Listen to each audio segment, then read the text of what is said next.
I suggest starting every day saying, God, I am absolutely nothing without you.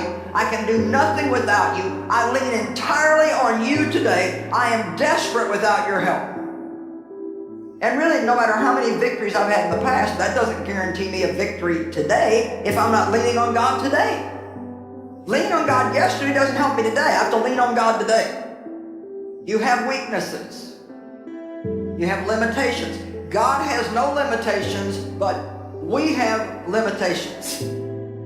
So you say, Lord, I'm weak in this area. I need your strength. I believe you're changing me every day. And I'm not going to spend today worrying about what I did wrong yesterday.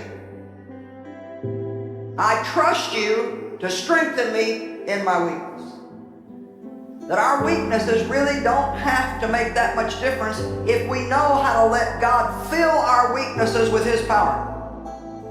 We get too overwrought about what we can't do, and we don't get excited enough about what God can do.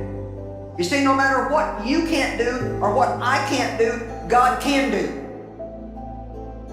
And miracles don't come in can'ts, they come in cans. Well, we get what we believe for. Let's start believing that the power of God is available to us to see miracles in our lives and in other people's lives. We're not going to have miracles if we don't believe for miracles. We have to believe in the miracle-working power of God. When we go to God each day, the right attitude is, God, what is it you want me to do?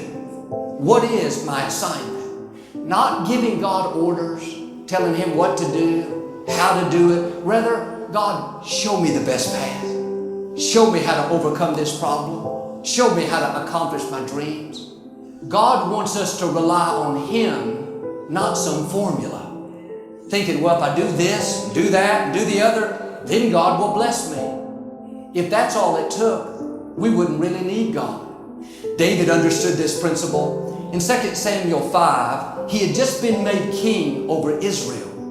When the Philistines heard about it, they came down to this valley to attack him. Now, David was a warrior. He had conquered a lot of armies. His nature was to attack.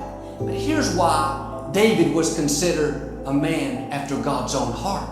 Verse 19 says, David inquired of the Lord, shall I go attack the Philistines? Will you hand this enemy over to me? Notice his humility. He didn't say, I got this, been there, done that, no problem. He took time to inquire of the Lord. Before he went to battle, he got quiet and said, God, what do you want me to do? He was getting his daily direction. He didn't assume because something worked in the past, it was going to work right there. He asked a very significant question, God, will you hand this enemy over to me? Seems like that would be a given. He was just put in charge of the Israelites, God's chosen people. Surely God wouldn't let them be defeated. But the fact is, we're not supposed to fight every battle. David was smart enough to ask, am I supposed to attack?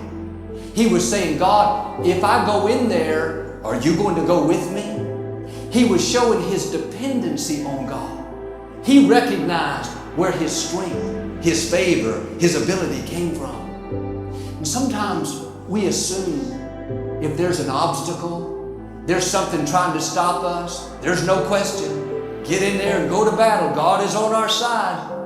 But a wiser approach is to say, God, what is your plan? How do you want me to respond to this opposition? Shall I attack or shall I be still and let you fight for me? If I go in, God, are you going to go with me? We've all fought battles where we didn't come out the way we thought. Maybe it was because we didn't inquire of the Lord. Verse 19 goes on to say, the Lord said to David, go, for I will surely hand the Philistines over to you. Once he got clear direction, once he knew he had God's blessing, he went down there and defeated the Philistines. But if we would do like David and inquire of the Lord before we get into conflict, before we make big decisions, go to God for daily direction, It would save us a lot of heartache and pain. I've learned what God orders, He will pay for. But God is not obligated to bring victory to battles that we're not supposed to be in. And yes, God is merciful. Yes, He'll help us. But it's much better to inquire of the Lord before you make important decisions. He doesn't want you to get hooked on a formula. He wants you to be hooked on Him. When you develop this habit of going to God for your daily bread, daily direction, saying, God, how do you want me to respond? How should I deal with this situation in my health, my finances? God, give me your wisdom, your insight, your favor. That's how God will lead you down the best path for your life.